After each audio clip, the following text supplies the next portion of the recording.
तो इस वक्त बड़ी खबर यह आ रही है कि 7 लोक कल्याण मार्ग पर तो सांसदों को जो न्योता दिया गया है उनके साथ चाय पर चर्चा हो रही है। 50 से ज्यादा सांसद वहां पहुंच चुके हैं, लेकिन शपथ ग्रहण को लेकर एक संशय भी था।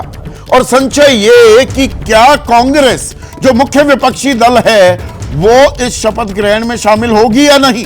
अब खबर यह आ रही है कि मल्लिकार्जुन खड़गे जो राष्ट्रीय अध्यक्ष हैं कांग्रेस के, उन्होंने ये न्योता कबूल लिया है और वो शपथ ग्रहण में शामिल होने वाले हैं। मेरे सहयोगी जैनेंद्र इस खबर को ट्रैक कर रहे हैं। जैनेंद्र, बात का बतंगड़ बनाया जा रहा था क्या?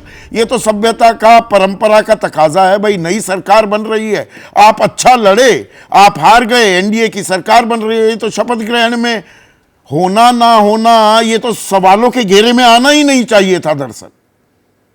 बिल्कुल संदीप जी, आप बिल्कुल ठीक कह रहे हैं कि राजनीतिक हमला करना एक बात है कि मोदी के नाम पर चुनाव लड़ा गया, लेकिन बीजेपी को बहुमत अपने दम पर नहीं आया। लेकिन शपथ ग्रहण समारोह का बहिष्कार करना बिल्कुल दूसरी बात हो जाती है। और यही वजह है कि मल्लिकार्जुन खड़गे ने परिपक्वता दिखाते हुए ये फैसला किया है, जैसा हमारे उच्च सूत्रों ने जानकारी दी है कि वो आज शाम शपथ ग्रहण समारोह में भाग लेंगे। हालांकि मैं आपको बताऊं अपने सोर्सेज के हवाले से कि कांग्रेस पार्टी में उच्च स्तर पर 2 राय थी। एक राय ये थी कि शपथ ग्रहण समारोह का बायकॉट किया जाए, और उसकी बड़ी वजह यह थी कि विपक्षी दलों में ज्यादातर दलों को न्योता नहीं दिया गया है। अभी तक ये स्पष्ट नहीं है कि खड़गे को भी कांग्रेस अध्यक्ष के तौर पर बुलाया गया है या राज्यसभा में नेता विपक्ष के तौर पर। बहरहाल मल्लिकार्जुन खड़गे पुराने अनुभवी नेता, उन्हें अंदाजा था कि उनके न जाने का क्या संदेश जाएगा, और यही वजह है कि सूत्रों ने हमें अभी कंफर्म किया है कि मल्लिकार्जुन खड़गे ने न्योता कबूल कर लिया है और वो आज शाम प्रधानमंत्री मोदी के प्रधानमंत्री पद की शपथ जो होगी, शपथ ग्रहण समारोह जो पूरे मंत्रिमंडल का होगा, उसमें भाग लेके जा रहे हैं। पर ये अभी भी कश्मकश वाली स्थिति क्यों बना रखी है? मल्लिकार्जुन खड़गे के साथ क्या राहुल गांधी जाएंगे या सोनिया गांधी को भी न्योता मिला है, क्या वो जाएंगी?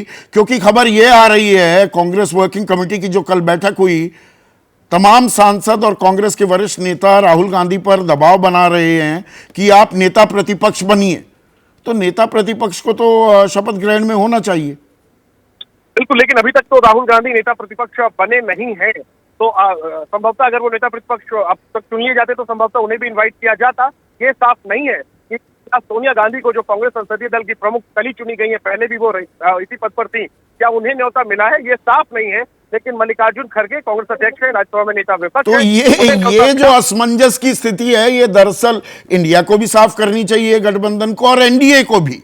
अब अगर तृणमूल को या अखिलेश यादव को, समाजवादी पार्टी को या तेजस्वी को न्योता नहीं दिया गया, तो ये भी खामखा बात को बढ़ाने वाली बात हो जाती है।